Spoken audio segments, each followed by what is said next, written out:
ก็วิดัสสวัสดีครับเพื่อนๆเมื่อนี้ก็สวัสดีมื้อฝนตกครับฝนตกทั้งวันครับเลยได้มาตัดแต่งใบบักเขือในเฮาพี่ก็ครับมาแต่งใบบักเขือถ้าอยู่ข้างนอกมันจะเปียกครับก็เลยได้มาเฮ็ดงานทั้งในเฮากับเมืองนี่ครับมาแต่งใบมะเขือเพื่อหลบฝนครับตกเบิดมือครับมึงอาจจะได้เฮ็ดอยู่ในเฮาเบิดมือครับแต่งใบบักเขือกับแต่งประมาณนี้แหละครับนี่เป็นเฮา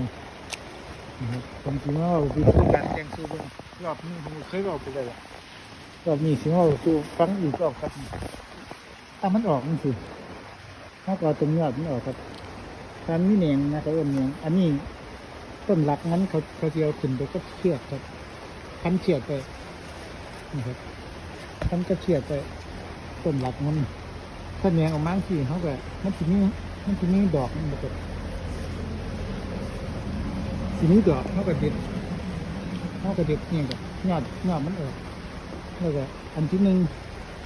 ตอนนี้อันนี้ยังก็ยอดออกมาอีกเขาก็ทำลายมันครับก็อันที่สองเขาก็ตัดใบออกนี่ครับประมาณข้างล่างให้กัน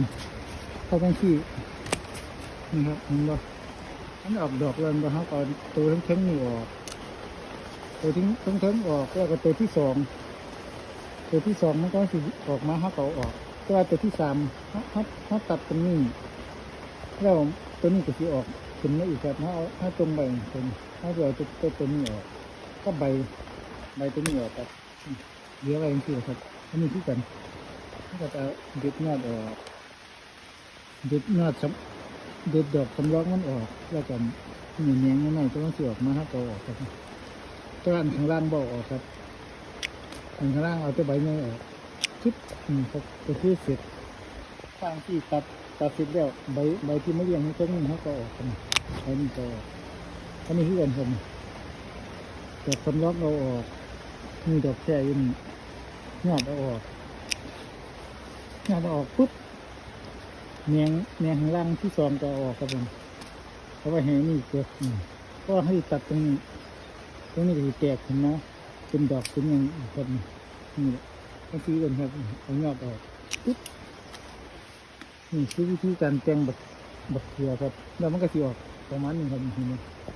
ครับอันนี้ยอดออกแล้วอันนี้แต่งเสร็จแล้วอันนี้ยอดออกแล้วอันนี้อันที่สองอันนี้ก็ต้องเอาออกมันก็สิประมาณนี้ครับเห็นบ่อันนี้คือกันเอายอดออกอันที่สองออกอันที่สามตรงไว้